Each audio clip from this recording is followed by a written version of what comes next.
Good evening, YouTube, and welcome back to the Airborne Lawyer YouTube channel, and welcome to tonight's live stream in which I'm going to be flying this fantastic Boeing 777 from Dubai over to Doha. As you can see, we're just loading up with some catering at the moment, so I'm just going to open up the doors to let the catering vans do their thing. Let's give you a quick look at where we are. So this is Dubai. This is some add-on scenery. I've got the Fly Tampa scenery for Dubai, and it is pretty spectacular. Just look at this, absolutely fantastic. I've never been to Dubai in real life, but I have flown to Dubai quite a few times on flight sim, and I love doing so on this scenery. It's absolutely brilliant. And the scenery of downtown Dubai isn't bad either. I can show you a little bit of that right here. So here's the city. I am no expert on Dubai, but I believe that is the Burj Al Khalifa, is it? The tower?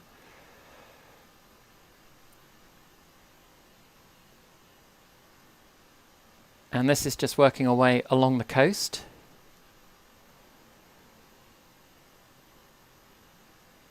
Some major highways there. Lots of tall buildings.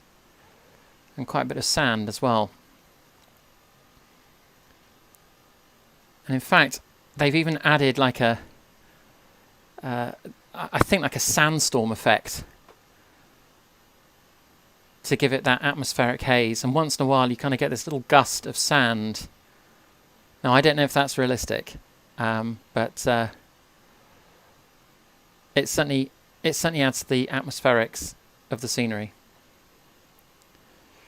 A little bit further down the coast, some beautiful beaches here, and then one of the man-made palms out in the sea. Is that the Palm Al Jumeirah, I think? And there's a tiny, tiny runway just down there. A little bit too small, I think, for a Boeing 777, such as the one we'll be flying tonight.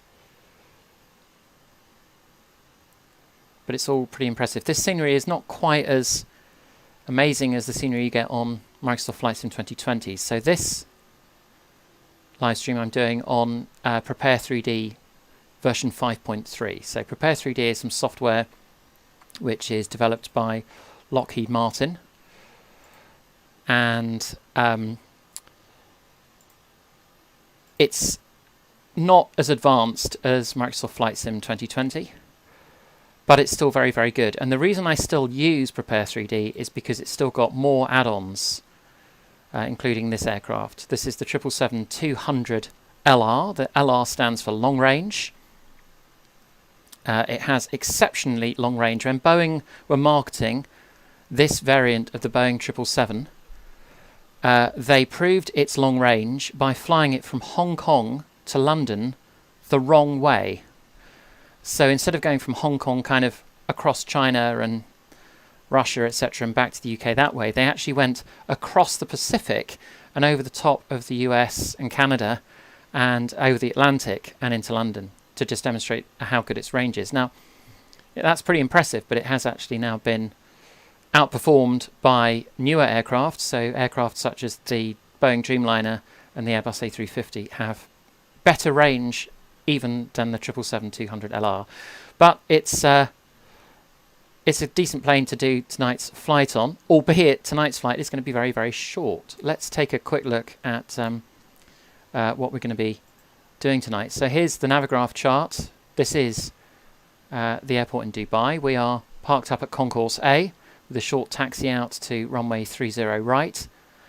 If I just come out of that chart, you'll be able to see tonight's route. We're going to be in the air for around about 45 minutes on our way down to Doha, which is just down here, to take this Qatar Airways 777 back to its home base.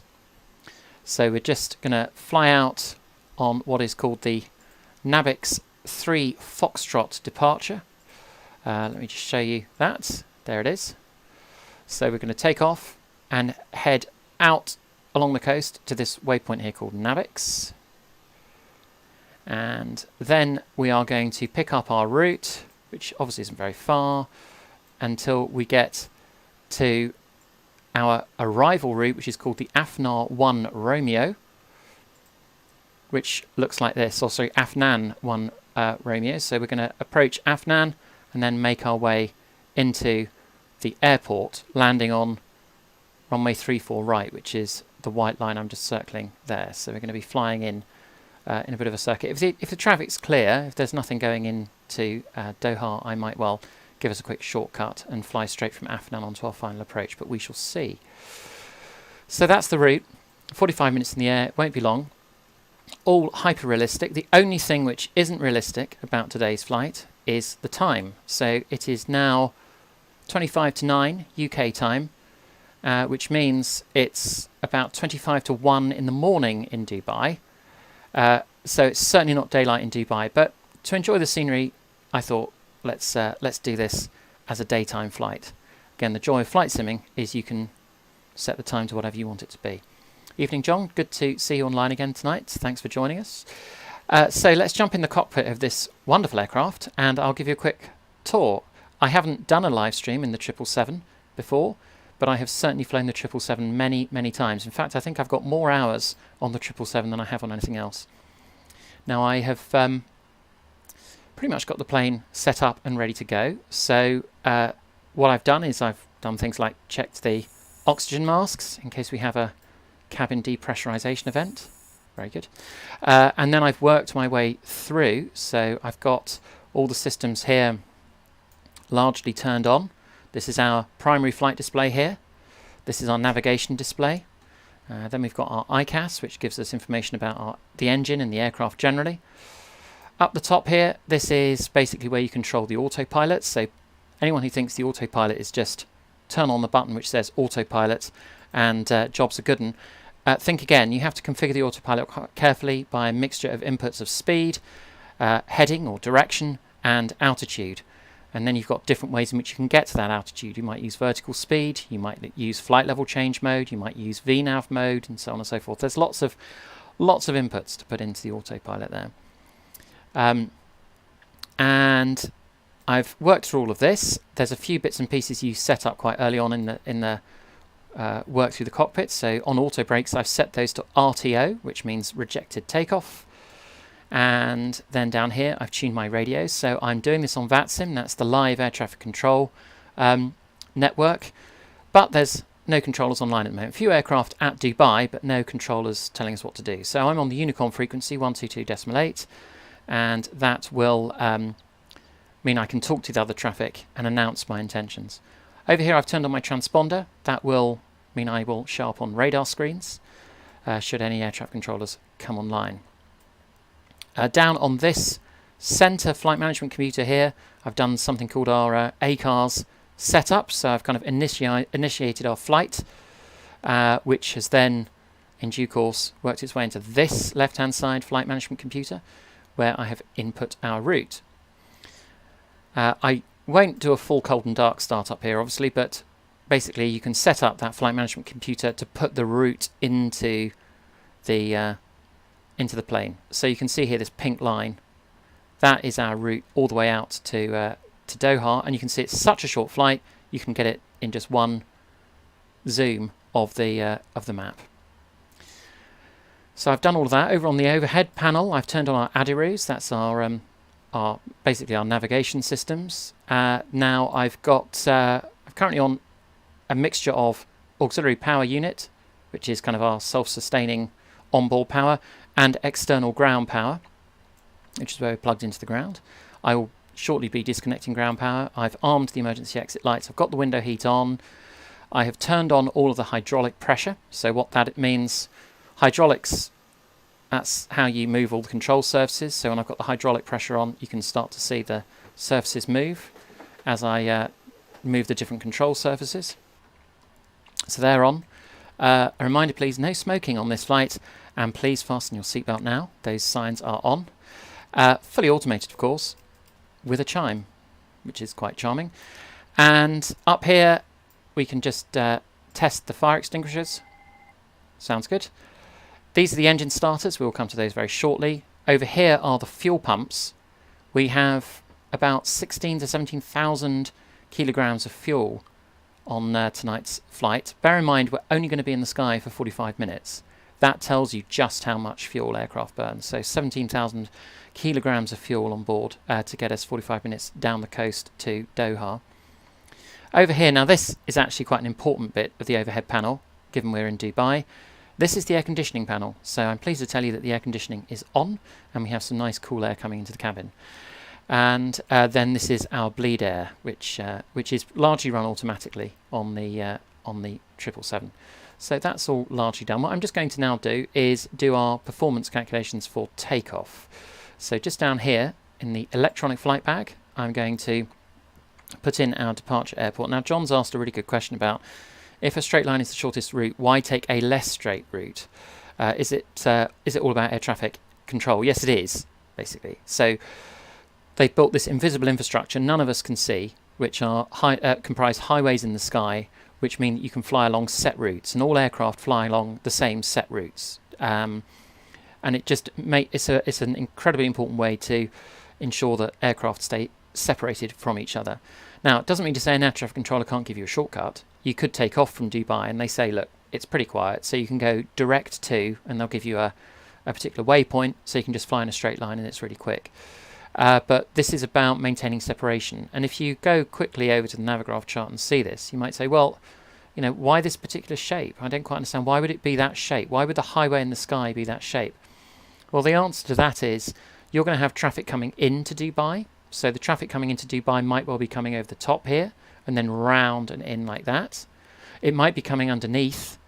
Also, you've got other traffic which is going to be approaching Doha. Don't forget, you've also got Abu Dhabi just along the coast here. So you've got to think about where's the traffic going to be getting into Abu Dhabi, and making sure that they all fly along set paths in this way means that in effect you can, well, I kind of think of it, almost imagine a whole load of roller coasters which all weave in and outside of each other, but the tracks will never touch, provided we all follow the charts exactly and climb to the correct altitudes at the right point and follow that line exactly. The aircraft flying these different routes should all remain separated. So that's why you fly a sort of slightly strange route which looks like that, rather than just a straight line. But as I say, in real life, if the skies are really quiet, you might well get a direct to. The controller will just say, go direct to this point. That'll cut some time off your flight, and you say, thanks very much. Thanks for that shortcut. I hope that answered the question, John. So let's go back to the performance calculation. So our airport today is Dubai. The code for that is OMDB. We are taking off from runway 30, right? The condition, well, it's Dubai. It's dry. Tempting to put, dry snow, but clearly that's never going to happen. And we then need to just take a quick look at what the weather is doing. So for this, I'm going to go over to my trusty resource of Flight Radar 24. So this is real world weather. In fact, this is quite a good illustration. Look at how the traffic all moves around. So here's the traffic all coming into Dubai. And that's why we're going to be sort of ducking under this way. And there's other traffic here. That's flying over to Chennai and Abu Dhabi and so on. So you can see that the channel that we're going to be flying through in this area here will keep us nice and clear of other aircraft, all being well. So let's take a look at Dubai. If I click on that blue dot there, it's going to bring up some weather data about Dubai right now. So even though it is 1:45 in the morning in Dubai, it's 30 degrees centigrade, which is markedly different to the UK today, let me tell you, where it's really cold. I'm in winter clothing. The winds are blowing at 30 degrees at 6 knots, so pretty light on winds. And the QNH, which is air pressure, is 1002. So I can put all of that back into the sim over here. And this all goes into calculating our takeoff performance. Our takeoff thrust rating is going to be takeoff -2. This again is about preserving engine life, making sure that we don't overpower the engines and burn through them too quickly. If you fly them too much at full power, obviously that's going to wear them out much more quickly. So if we do a takeoff -2 takeoff, it's going to, the engines might be running at like 85% or something like that. And because it's such a short flight, haven't got much fuel on board, we're quite light today, we can do that. Flaps, we'll choose optimum. Air conditioning, we will have packs, the air conditioning packs on automatic. Anti-ice, well, clearly don't need. I'll just have it on auto in any event. And our centre of gravity, let's just check that, is 27%. I'm not quite sure what the 27% signifies, but that's an important calculation as well. If I then hit calc, it will give me some speed. So it is saying flaps set to 5, trim 3.6, and that will give me V1, which is the go, no-go speed. So you have to take off at V1 at 135 knots. You rotate, i.e. kind of lift the nose at 138 knots, and we're going to leave the ground at 145 knots. And you can see there, N1%, the engine's going to be running at 91%, so saving us 9% there on there for engine lifespan reasons. Now, I'm just going to cross-check that over here on the FMC. So I can do the same calculation. If I go over here, the winds again were blowing at 230 at 6 knots. The slope on the runway is pretty flat, so I'm going to put 0. And the outside air temperature is a balmy 30 degrees centigrade. The thrust limitation, so it's going to be takeoff -2. And flaps we're going to set to 5. And that says 133, 137, 146. Very, very close to the 135, 138, 145 there. So that's fine. We'll go with these. That's near enough. And again, that's giving us a trim reading of 3.75. So what do I mean by that? Well, just to take you back outside. Oh, let me get my keyboard back, because at the moment I'm tapping stuff over here.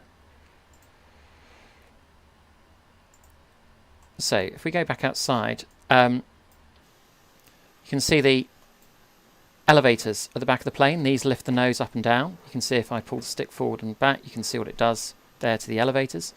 You can actually change the whole angle of the tail wings here. If you see that little black line there, you can change the angle that they're facing, that they're angled at, so that they might cut into the air a bit more and help you with takeoff. Now, the angle that they need to be at for takeoff today is 3.75.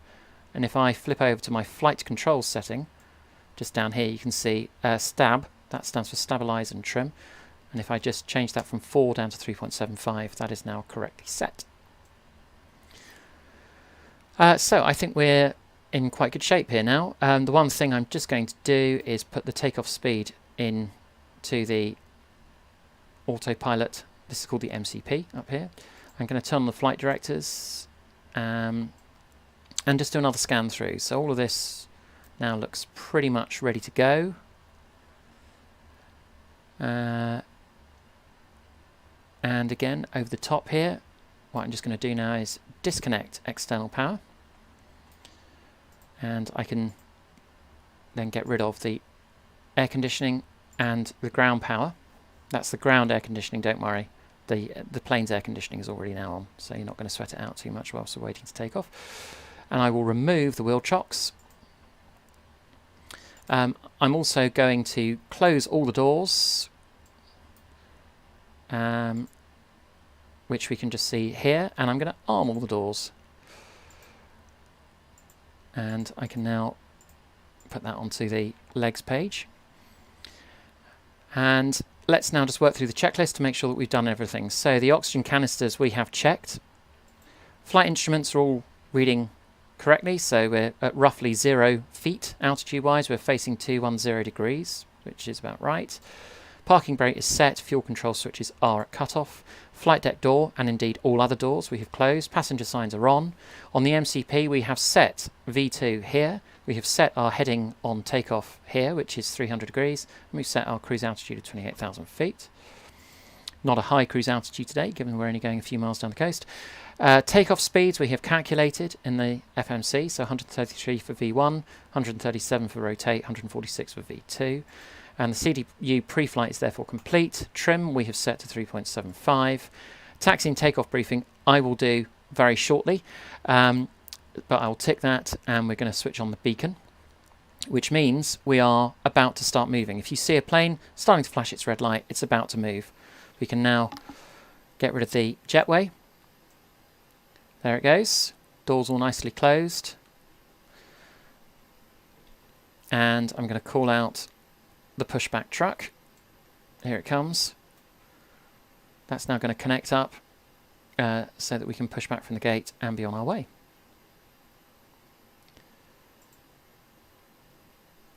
So, I said I was going to do a taxi briefing, and never fear, I won't disappoint. Let's bring up the airport map once again. Here it is. So we are here on Concourse A. Now normally Qatar Airways park right down here at Terminal 1, but that would give us quite a long taxi. I've deliberately parked us at Concourse A so we can literally just push back. We're going to cut across here and line up on the runway just here. There is 30 right, so it's a very, very simple taxi. And then we're going to take off and begin our flight. So let's jump back into the sim.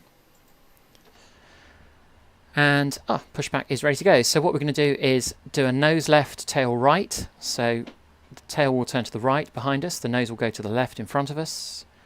And I'm going to release the parking brakes. I'm going to switch over to the engine display. And we can now start the engines. So how we do that on a 777 is we go up here, start with engine number 2, click that round to start. We're now going to look at the engine reading for engine 2. So engine 2 is on the right hand side. And as soon as you get a bit of reading on N1, I'm going to flick on the fuel. And that is now going to spark into life, as we can hear out here. And start to see that spinning a little bit more quickly now.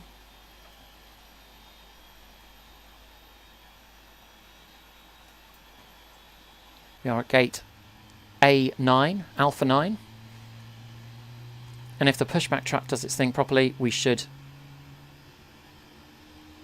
pull back onto this yellow line. Oh, sadly the AI vehicles here don't have any awareness of each other, so that bus just drove straight through us.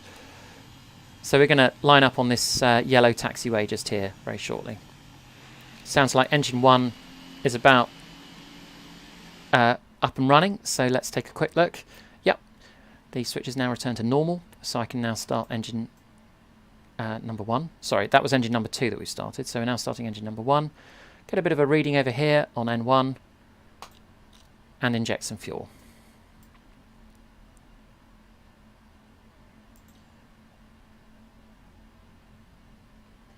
So it's as good as time as any to say please do hit like if you're enjoying the live stream tonight, and do hit subscribe if you haven't done so already.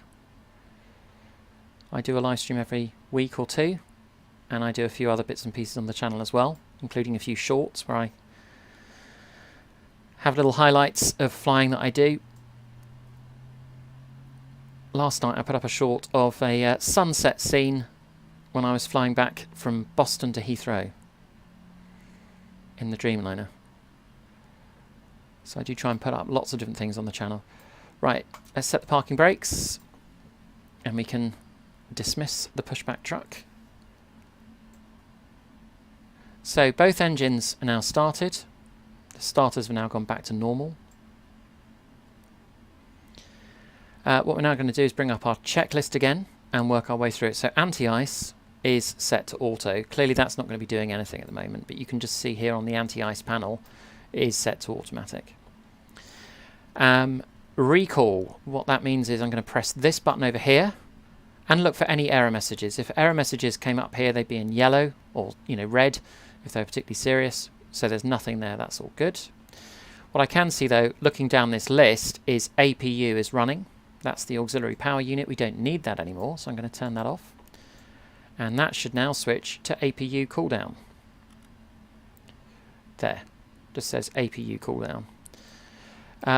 So recall is checked, and now we can check our flight controls. So if I press FCTL over there, we've now got this screen come up with all our flight controls, and if I turn the controls to the left, you can see the various little displays move to show that the control surfaces are moving as they should. So then I'm going to push it all the way forward and pull it all the way back.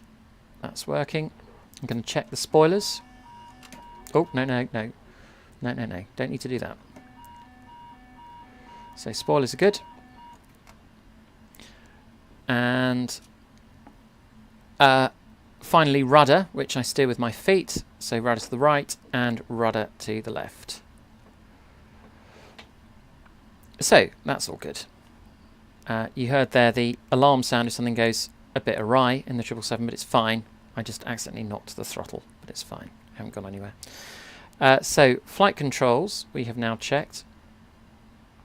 Ground equipment we can now see is clear.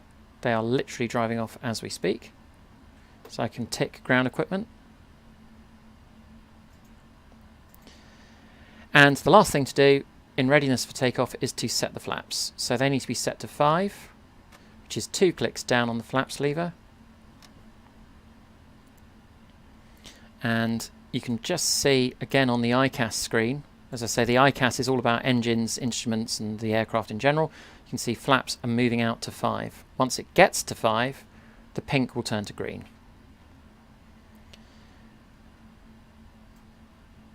Okay, so there we go, it's just turned green.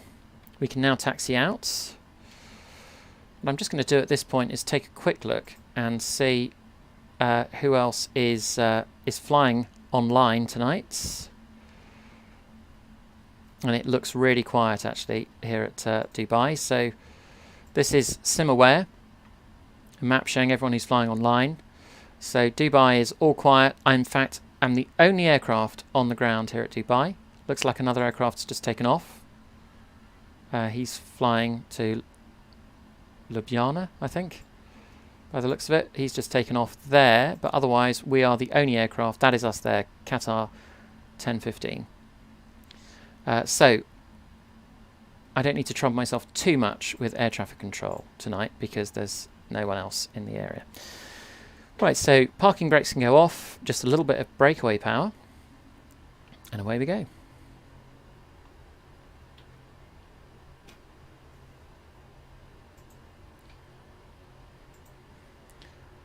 Just turn on the taxi lights for good measure.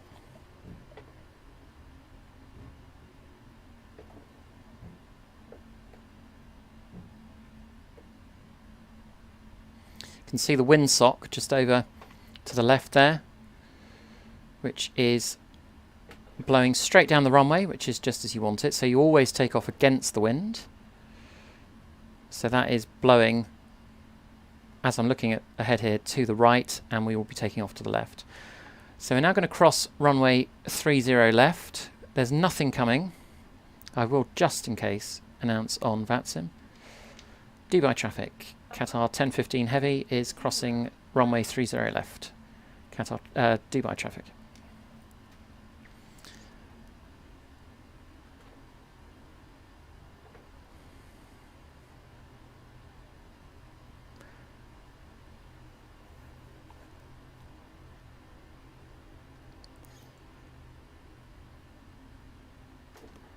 And here we are. We're approaching runway 30 right now, so that was nice and easy. Dubai traffic. Qatar 1015 Heavy is lining up, taking off runway 30 right, Dubai traffic. So what we just need to do here is turn on the landing lights, so they can go on like that. We'll turn on the strobes, we'll turn on the wing lights.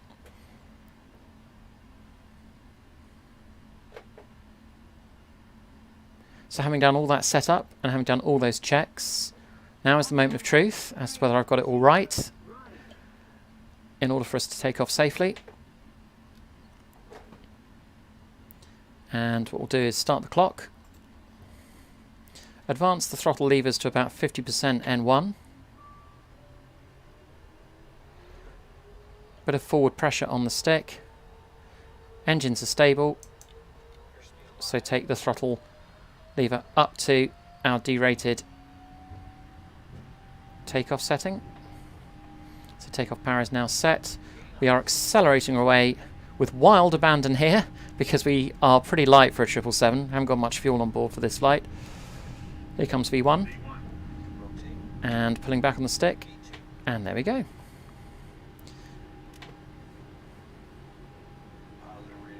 Gear up. And I'm now just following the flight directors. Can bring in the flaps.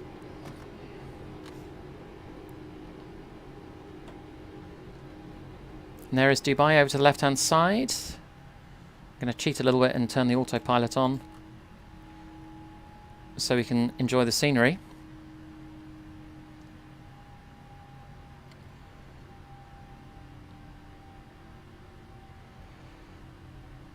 There it is.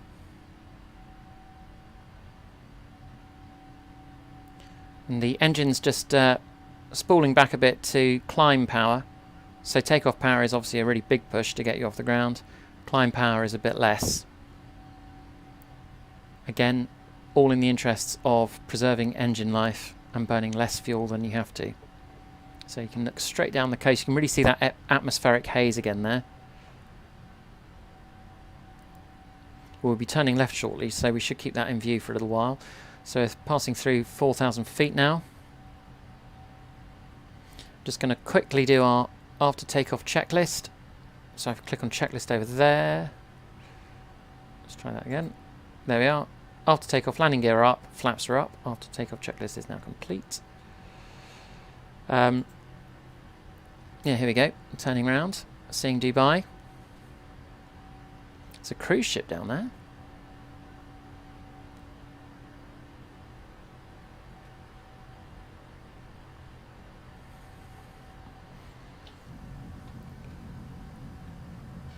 Right, let's get ourselves a nice wing view. There we go. So there's the airport, and starting to fade away in the background. There's the cruise liner just underneath the engine. And here comes Dubai.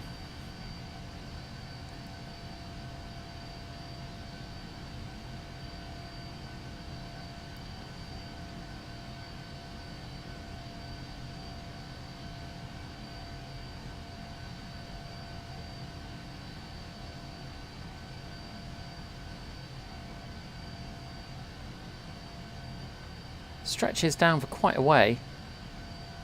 You've got these two massive man-made pseudo islands. That's one bit of Dubai that I have seen in real life. So I have flown over to Dubai. It's a long time ago, but we flew to the Maldives 9 years ago and went right over the top of Dubai, and I could see them all lit up, which was quite spectacular. We've passed through transition altitude, so I'm going to switch over to standard pressure, and we've gone through 10,000 feet, so I'm going to turn off the landing lights and the taxi lights and the wing lights. It's all nice and smooth, so I'll also turn off the seat belts as well.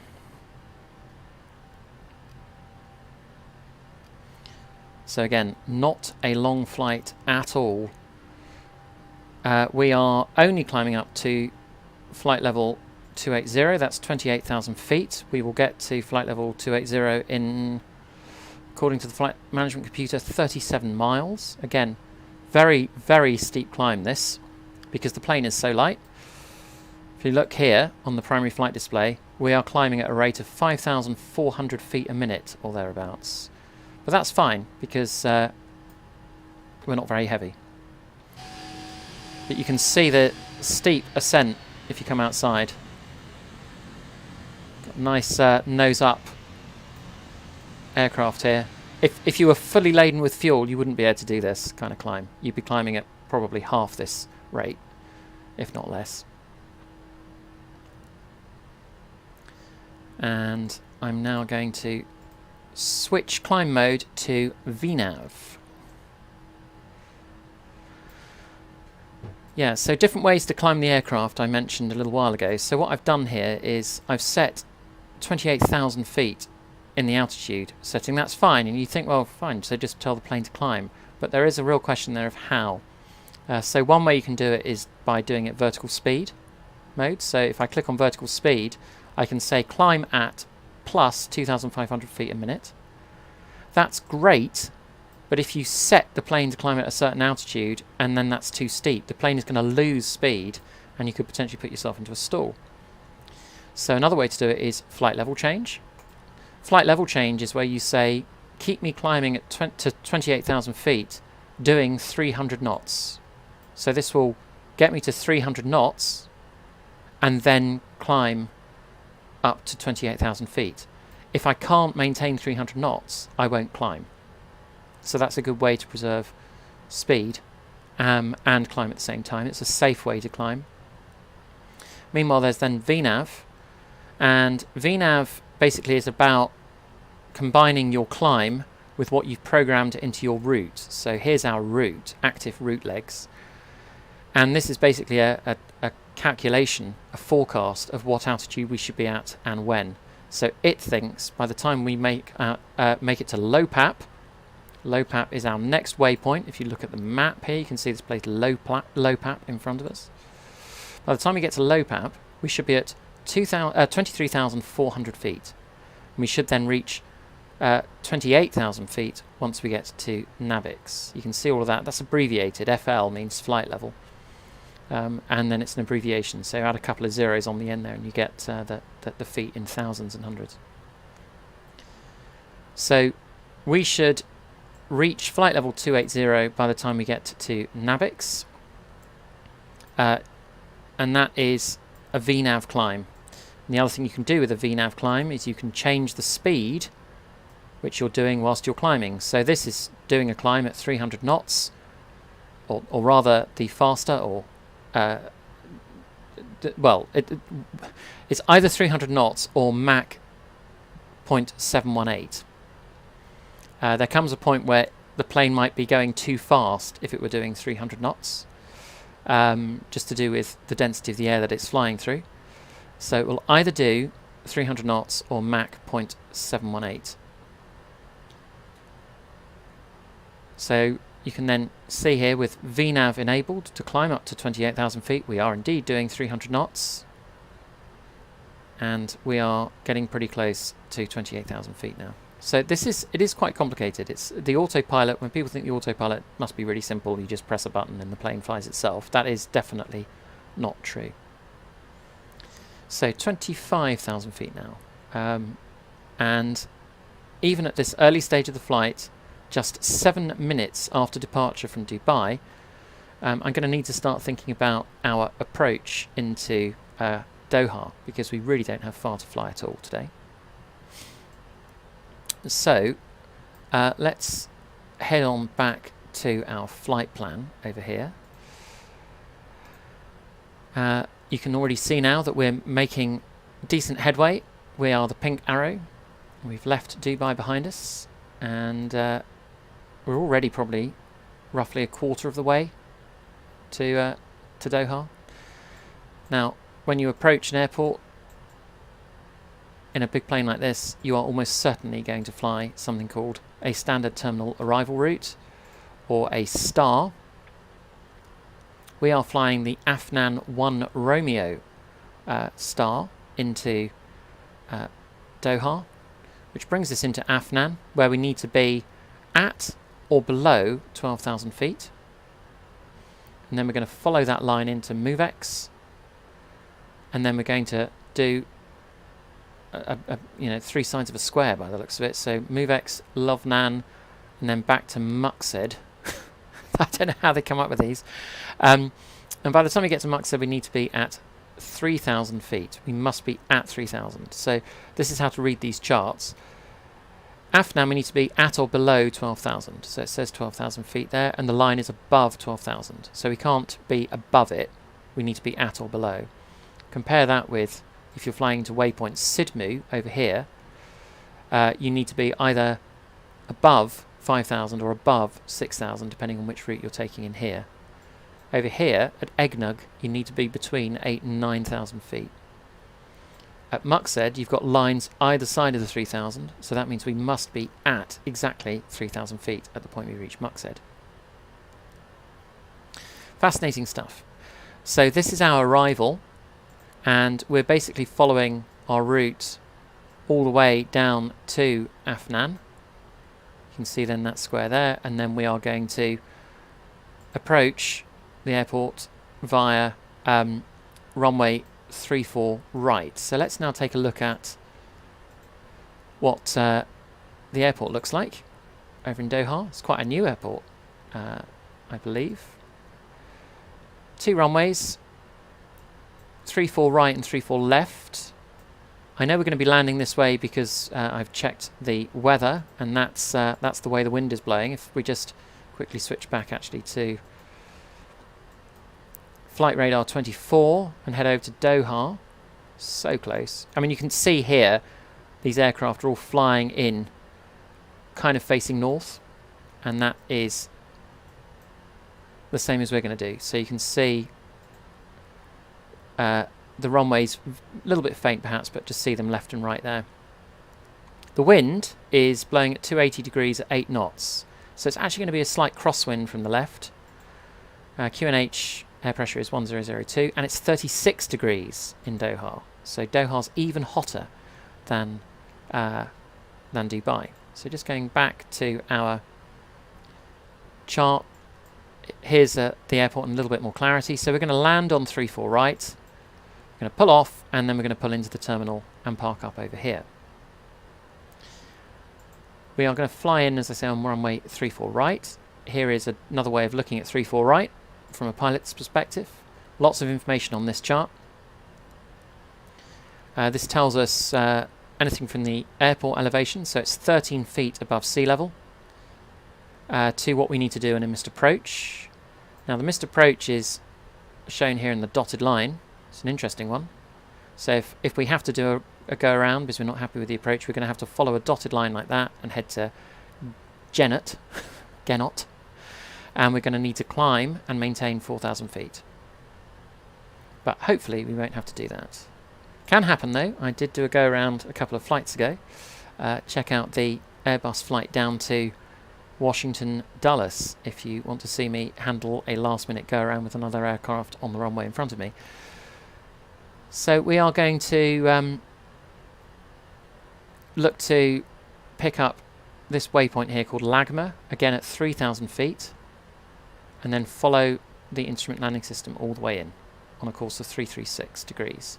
And our minimum descent altitude is just here, 222 feet. We are doing a Category 1 approach because it's clear.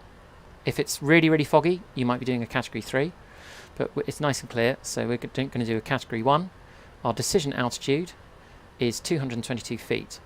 We are an approach Category C aircraft. There's so much to this, but basically we have to be at 222 feet and see the runway, or else we have to go around and land somewhere else. But don't worry, we'll certainly be able to see the runway. It's pretty clear out here, not a cloud in the sky. Lovely and bright in this part of the world. So that's what we're going to be doing in terms of our approach. Back in the cockpit here, we now are at 28,000 feet. We are making our way nicely over to Doha. Just going to bring up the checklist again for descent, because we are a mere 35 miles from top of descent. If I look down here at the flight management computer, you can see it says here to top of descent 34 miles. So it's a very, very quick flight.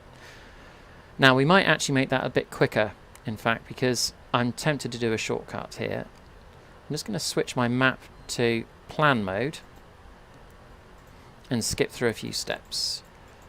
Because it's very quiet, it's quite late out in the Middle East, so there aren't many other people online flying. We've got a lot of twists and turns. Now that's fine if it's really busy and they need to keep the traffic separated and they need to kind of elongate your approach route to for separation purposes. But I think what we can do is go straight from Afnan down to Lagma.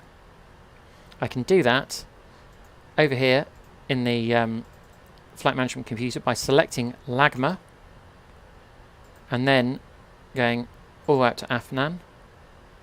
So now we go direct from Afnan to Lagma, and we're going to cut out all of those steps. So instead of all those twists and turns which went in like that, we're just going to do a straight line. But that means we now have only 21 miles to top of descent. So we need to get ready for that. Having not flown this flight in real life, I can only assume it really is this quick. I assume it's a 45-minuter, and then you know, it's almost parabolic, frankly. You're up and down so quickly.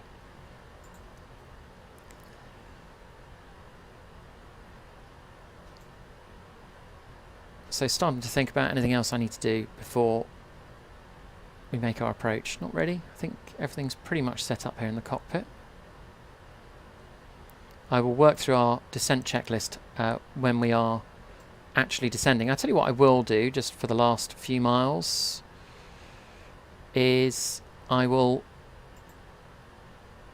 start calculating our landing performance. So we can put in the weather information for Doha. So the code for Doha is OTHH. We're landing on 3-4 right. Again, it's dry. And the winds are blowing out 280 at 8, we said. The outside air temperature is 36 degrees. Oh, 36, not 26. And the QNH, the air pressure, is 1002.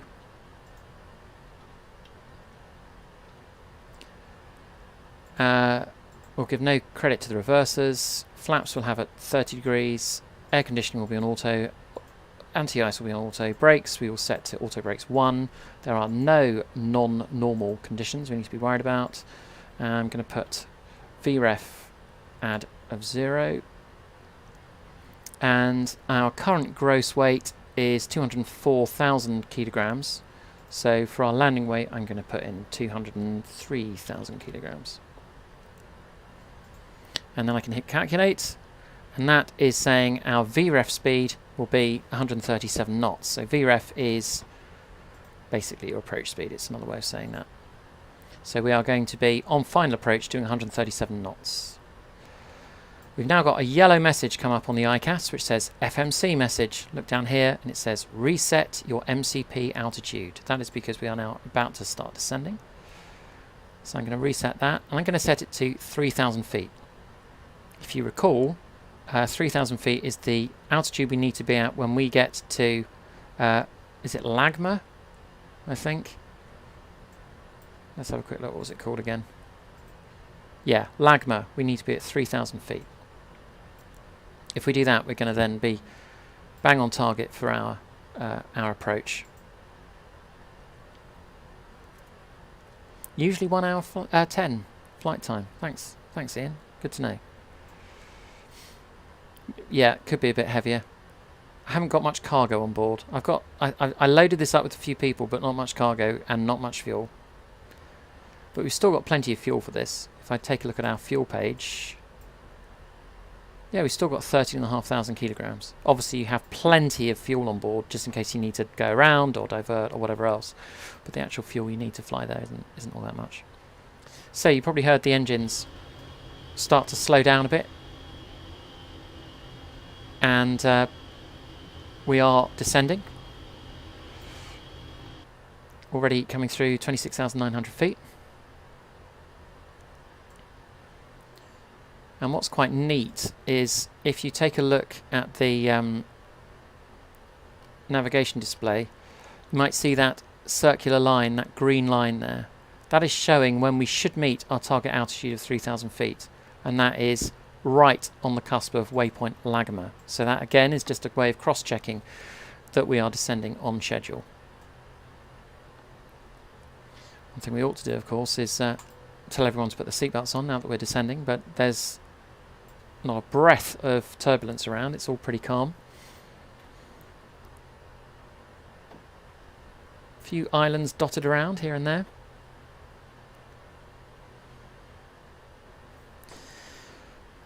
So we where did we get to? We did our performance calculation for landing. So we've got a landing speed of 137 knots. I'm just going to cross-check that with what the FMC suggests. Exactly the same. 30 degrees of flaps, 137 knots. That's always reassuring. So what I've just done there is I've selected it using that button and dropped it into here using that button. And that then means we have chosen a flaps 30 137 knot landing. And over here in tiny green writing it says ref 137. So that now says I've selected that approach configuration. So that's good. Now if I bring up our descent checklist, again it suggests that we press recall. This is to check for any error messages, but there are none. I would be looking for text in yellow and red in this area. There are no alarming messages. Can they happen? Absolutely. I was once flying the 777 from London over to Denver, Colorado, and things got a little bit cold in the fuel tanks somewhere in northern Canada, and I had a warning saying that my fuel was icing up. If that happens, you've got literally pages and pages of checklists on this system. If I go here, non-normal checklists, this is all accurately modelled, so you can follow non-normal checklists to work through issues as they arise. So in the case of the fuel icing, I had to work through a particular checklist there and take action to basically unfreeze my fuel, and it involved a rapid descent to lower altitudes to let the fuel warm up. Because the current fuel temperature is shown there, fuel quantity is there, and the temperature is 16 degrees centigrade. And it's just unbelievably accurate modelling. That's why I love flying these kind of add-ons. So recall we have checked. There were no messages which came up of concern there. Notes, well, I take this to mean, I think at this point the pilots would be talking to each other, kind of brief each other on the landing and how they're going to do it. We've done that. We've looked at all our charts, so I'm happy with that. Auto brakes we're going to set to 1. These are just literally, as clues in the title, they're just brakes that come on at the moment the wheels hit the ground. And they're quite useful because it means the plane, obviously this is a huge vehicle, and you've actually got differential brakes, so you've got brakes left and right, which you can use to help steer the aircraft. But if you have the auto brakes on it, make sure that it brakes the plane evenly on both sides. You could probably tip the plane if you just, put the brakes on one side only. So auto brakes we've set to 1. Landing data, well, VREF, we've talked about that, that's 137 knots. And our minimum descent altitude, which was back on the chart that we looked at on Navigraph, we checked that, and that was 222 feet. So I'm just going to set the minimum descent altitude into the primary flight display. I'm just going to turn this knob up on the left-hand side up here. And if you look down here, you'll see that number change. I can set that to 222. Now what that means is it's going to call out minimums audibly when I hit 222 feet. Now if you're flying through weather which isn't quite as clear as what we have in front of us here, if you can't see the runway at 222 feet, you're going to have to go around and try again. It's a minimum altitude that you need to be able to see the runway at to land. There are different categories, as I say, so Cat 3 landing, it might be heavy fog, and then you can go much closer to the runway. But of course, you need to take extra precautions if you're going to do a Cat 3 landing, which you don't need to take if you're going to do a Cat 1 landing, in terms of separation from other aircraft and that kind of thing, I think. So landing data VREF minimums we've done, and approach briefing, well, we've been talking about it for about 10 minutes, so I hope everyone's feeling comfortably briefed about how we're proposing to do this approach. So that checklist is complete. So we're now descending through 17,150 odd feet. I can zoom in on the map a little bit. You can see our route just in front of us. We're going to go left in about 8 miles time. 8 miles, or in flying terms, 1 minute. It's my rule of thumb that jet airliners like this do around about 8 miles a minute. Since the demise of Concorde, all aircraft that you fly on do roughly Mach 0.8, so 80% the speed of sound. Smaller jets like Airbus A320s and Boeing 737s go a little bit slower. Bigger jets go a little bit faster. So in a 777 you're probably going to be doing about Mach 0.82.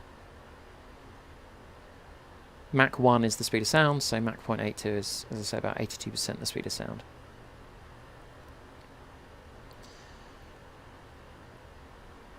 So it can't actually see anything out there. Can see a bit of coastline. Plenty of haze. But can't see anything of Qatar just yet. We're now making our left-hand turn. We have 40 miles before we turn on to our final approach, which is no distance at all. The atmospheric haze that we can see here is a relatively new development for flight sim software, which is brilliant. It's amazing how small things like this add to the realism. Go back even just five years, probably no more than that, and you didn't really have haze like this. So from quite some distance you would see blocky graphics which represented land and the sea. You suddenly add in haze and it makes it feel so much more realistic. And of course, you know, this is what pilots would be dealing with on approach here. You don't see the runway. In most cases you don't see the runway unless you're right on top of it. Because you're flying so fast, you know, you can't be doing last minute turns. Unless of course it's the old airport at Hong Kong, but that's a slight exception.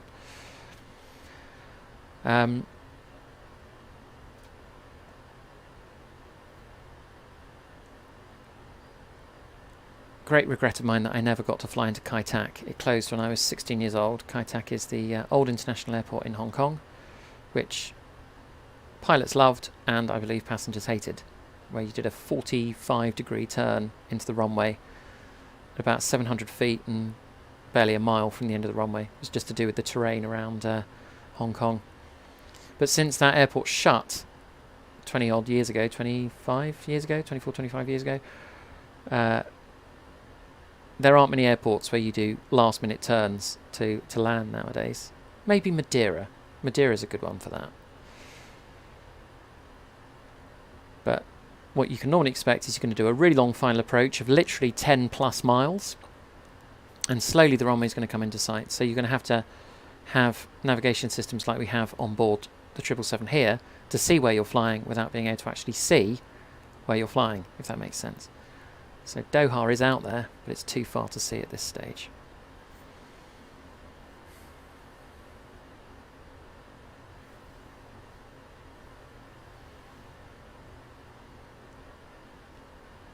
It wouldn't surprise me though on a flight this short in real life that you're probably going to spend more time descending than you spend at cruise altitude. Because descent and approach always takes quite a while. So we are now coming up to 10,000 feet. You can see 10,300 gradually coming through there. So when we get to 10,000 feet, we're going to switch on the landing lights, which is just protocol. I'll also switch on the wing lights as well, and the taxi lights, so they're all ready to go. Now the plane is, if you look over here at the primary flight display, the plane's kind of hovering at the 10,000 feet mark at this point, because it's doing a deceleration. At 10,000 feet you need to have your landing lights on and you need to be doing 250 knots or less. Now we're actually slowing down here to 240 knots, which is per the flight chart that we looked at a little while ago. In order to slow the plane down, the best thing to do is to just level off and pull the throttles back. If the nose is down, you've got gravity pulling the plane down, which makes the keeps the speed quite high. So we're just leveling off a little bit at 10,000 feet, letting the plane lose speed, and then we will continue our descent. And you can see right now, look, now that we've hit our target of 240 knots, the plane is now descending again. You can always tell what the plane is aiming for because it says it here in pink letters at the top, and it says it with that pink arrow on the right hand side there. If I want to change that, I can go into the VNAV page and I could suggest slowing up, which I will probably do very shortly actually. But 240 is good for now. We don't want to unduly prolong the approach. The flight management computer is, you get used to using it, but it takes quite a while to figure it all out. And I think this piece of kit has its origins in the 1980s, and just the nature of the text and all the buttons and all that kind of stuff, it really shows. This is not Microsoft Windows or something, you know, fairly slick with click-on icons. This is all quite rudimentary in its own way, but it's very complex. This is a computer within a computer, as it were, since I do have to remind myself that I'm not really flying this plane. It is just a computer simulation. So we had a little ping there a moment ago, and I like this kind of detail. If you go to the ICAS, you can see cabin ready. So we can now imagine that our cabin crew have just called through to say that everyone is sat in their seats, belted up, ready for landing. So probably at this point I'd pick up the intercom and say, cabin crew, seats for landing, please.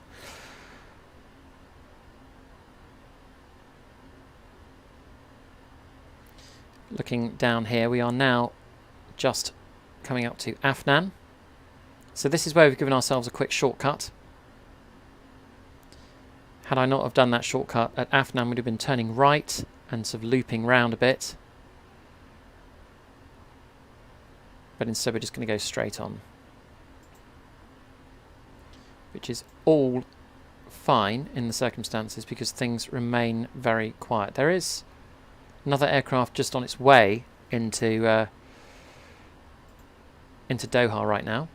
Here's the map once again. So this is us, Qatar 1015. And just in front of us there is ABY 135. Not sure who ABY is. That's the airline code. So, in fact, he's already landed. He's already on the ground at the terminal. We are just back here, so not far to go now. It's all quiet. I will announce when I'm on final approach, but no need for us to slow down too much or to take that longer route winding round from Afnan and back in. We can just make what is known as a straight-in approach. So you just see that yellow lettering appear there which says STD. That means standard pressure for the altimeter is no longer required because we're through transition altitude. So I'm going to switch over to local pressure, which is 1002 hectopascals. And this is just a barometer. It's a barometer which tells us how high we are. 1002 hectopascals delivers an altitude of 5,700 feet.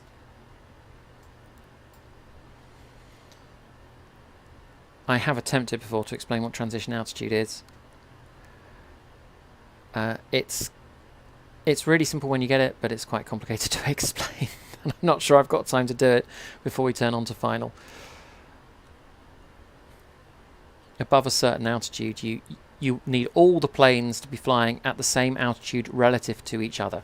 So you switch to standard pressure, which is 1013 hectopascals. And then all the aircraft will be flying at the same altitude relative to each other.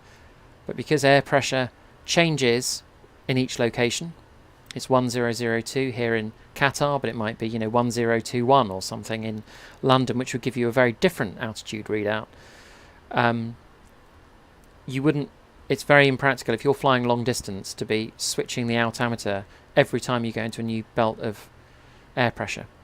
So above a certain altitude, when you're going to be flying long haul, switch to a standard pressure, which is always 1013, and then all aircraft will be at the correct altitude relative to each other. You might not actually be at, in our case, 28,000 feet when we were at cruise. We might be a bit above, we might be a bit below. But relative to other aircraft, we are certainly at 28,000 feet. I hope that makes sense. It is quite a strange and complicated concept to explain, particularly when you're trying to concentrate on flying a plane at the same time. I'm now going to slow us down a bit to 200 knots. I'm going to put out the speed brakes. You can see the spoilers just on top of the wing there, slowing the plane down. And I'm now going to put out the flaps just a little bit. fact, I'm going to keep that deceleration going all the way to 180 knots at this point.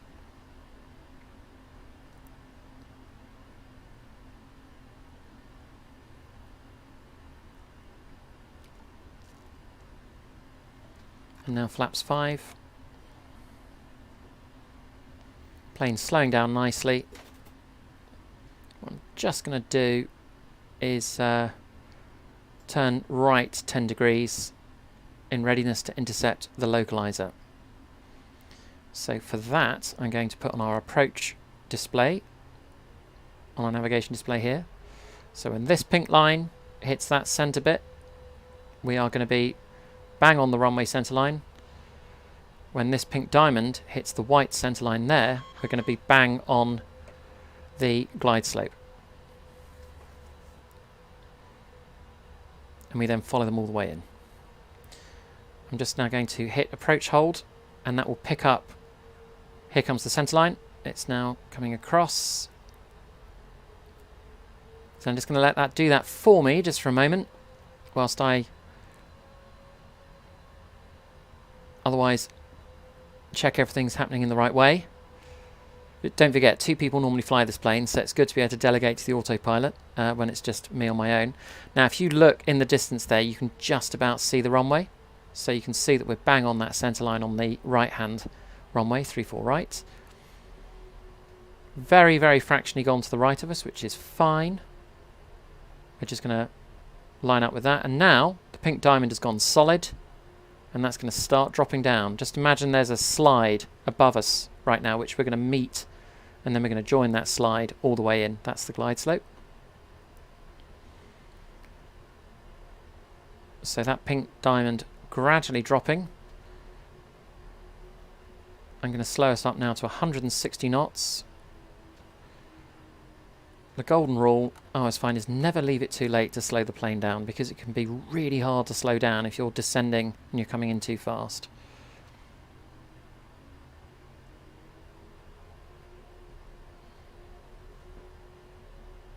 Again, our VREF speed 137 knots. So now doing 160. Here comes the pink diamond. It's almost on the white line. Once it hits that white line, I'm going to look for the plane to start descending to join the glide slope.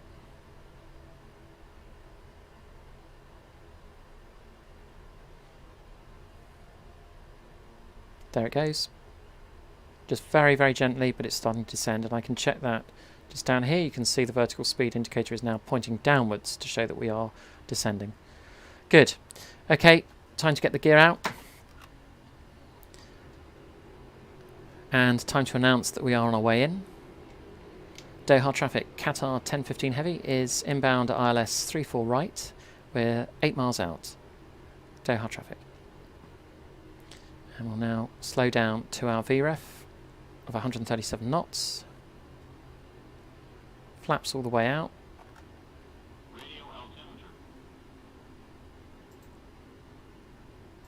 Radio altimeter goes at 2,500 feet. So that is like a radio beam that's checking our altitude. A bit like a sonar thing, I guess. So we're about 2,500 feet. So speed brakes are now armed. That means they're going to pop up as soon as we touch the ground. Landing gear are down, and flaps I'm now going to fully extend. So flaps we are at 30, and at this point I'm going to turn off the autopilot, turn off the auto throttle, and take control of the plane myself.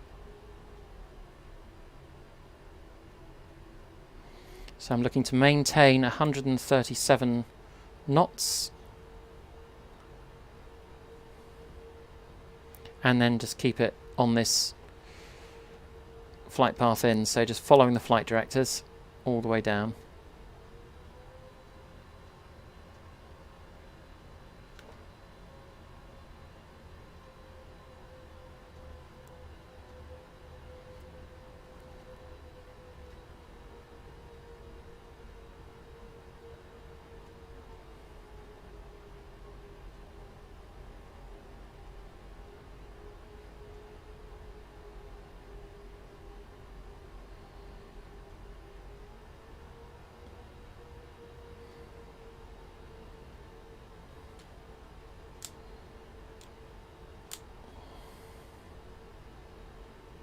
So just 4 miles out now.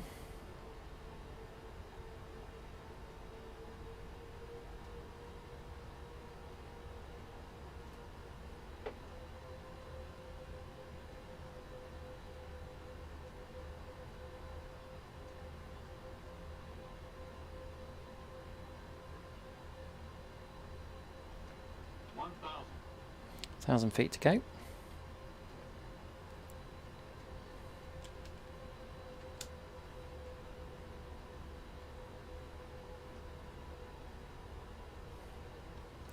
Doha traffic, Qatar 1015 heavy, short final ILS 30 right.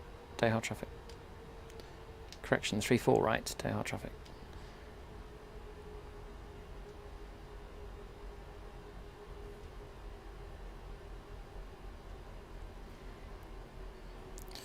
Okay, and as we get closer into the runway, I'm starting to look more at the runway in front of me rather than at my various flight instruments to double check my approach is where it should be.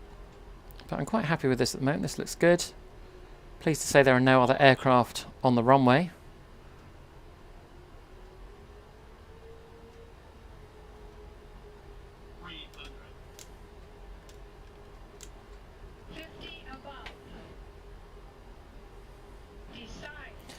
Land. So that decide is the call for minimums. That's the point at which, if I couldn't see the runway, I would have to decide to go around. 100, 50, 40, 30, 20, 10. And reverse thrust.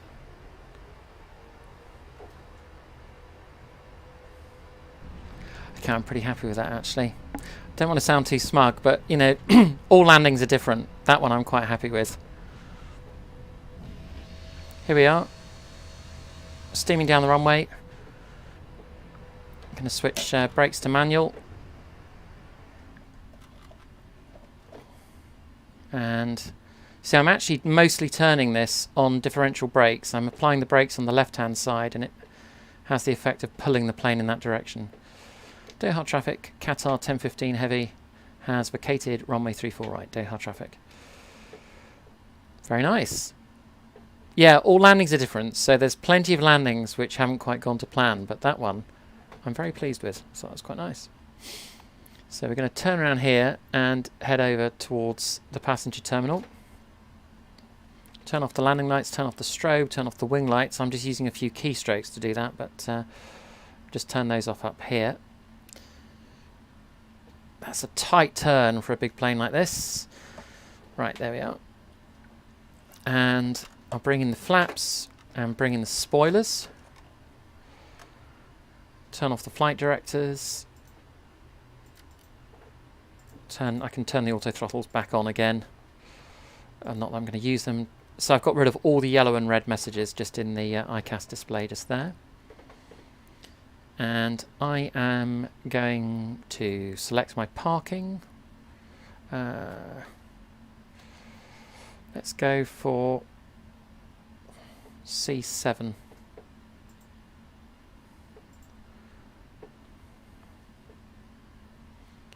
Which is going to be off around here.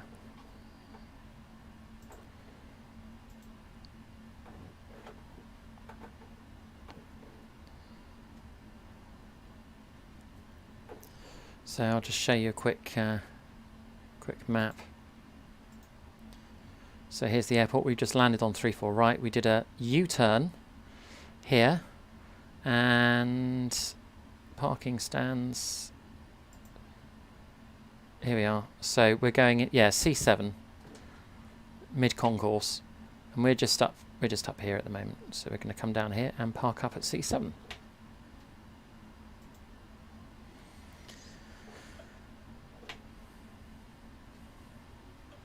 The other thing we're just going to do now is turn on the APU.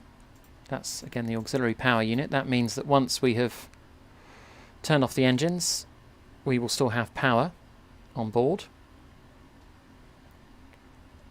Yeah, to maintain the all-important air conditioning, of course.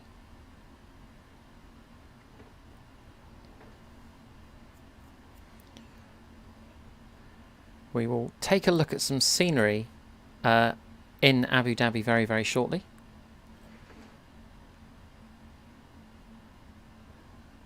Thanks, John. Another successful landing. Yeah, I assure you they don't always go really well. I do have a few which are a bit heavy.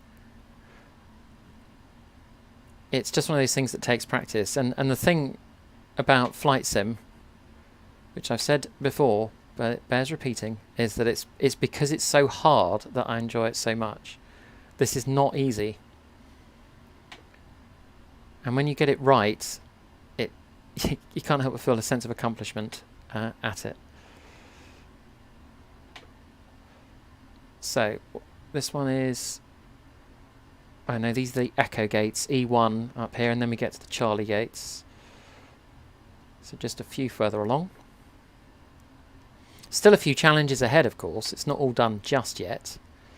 I've got to now park this thing, and parking a plane the size of a 777 is quite challenging. So with a 777, you have to cross the line. It's kind of, I saw a tutorial on how to do this. That, you know, when you're about to turn to your right, you've got to let it go behind your shoulder before you turn, because you're sat well in advance of the nose wheel. So here's our gate, Charlie 7, and let me see if I can show you what I mean, and if at all possible, nail it. But this can be tricky. So there's the yellow line. It's going past your shoulder, and then you turn hard to the right. You will underturn it if you go any sooner. And then look for the kind directions of our marshal up front there. If you can't see him, let me zoom in for you. There we go. He's going to help us in. You can set things up so that you have a digital display, but I actually find it much easier following the instructions of a marshal. And then you also get this thing up here, so that's telling me how to steer. You want it basically to get to 0 and 0. Distance from where I'm going to stop is on the left hand side, so that's the 37, 36, 35, and deviation from the line that I'm meant to be on is the 0. So this is looking okay at the moment. It's looking okay. But it's quite challenging because I'm steering this with my feet.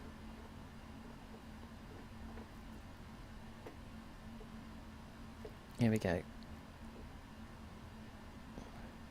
he's now going to gradually raise his arms to indicate when to stop.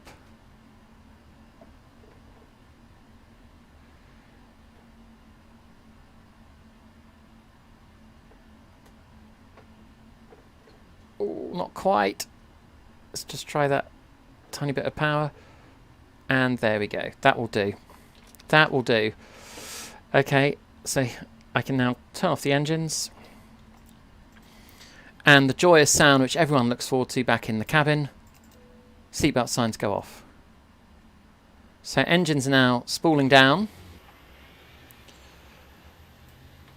Oh, I'll tell you what we can also do here is we can turn off our beacon, the red flashing light, because we're now stationary. And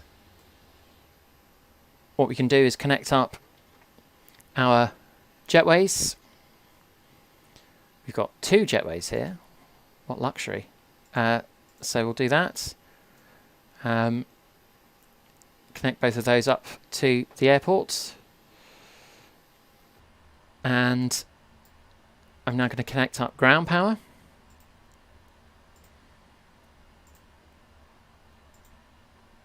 And air conditioning. And once the ground power is connected, I'm going to see some green lights appear just up here. There we are. So we're now on ground power, and I'm now going to switch off the APU. And let's go and take a look at Doha. So this is the airport.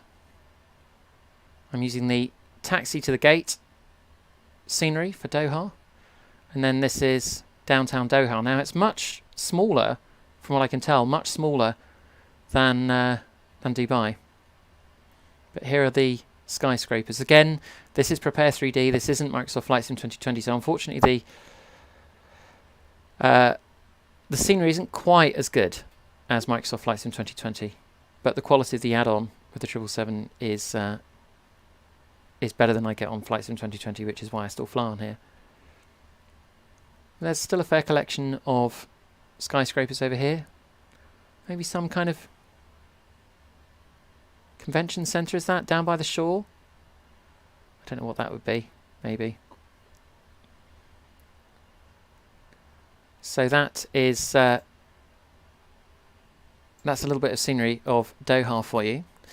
I hope you've enjoyed this live stream. Dubai over to Doha. I will be doing another live stream very soon. I haven't decided what I'm going to be doing yet. If you have any requests, do let me know. I quite fancy getting out my little TBM 930 and doing a short haul flight in that super little plane at some point. Maybe I'll do that in Microsoft Flight Sim 2020, or I might get out the Boeing 737 or the Airbus A320. Lots and lots of planes to choose from, but I will certainly be doing a live stream again very, very soon. Thank you very much for watching. Do hit subscribe if you haven't done so already, and I look forward to speaking to you again very soon. Bye for now.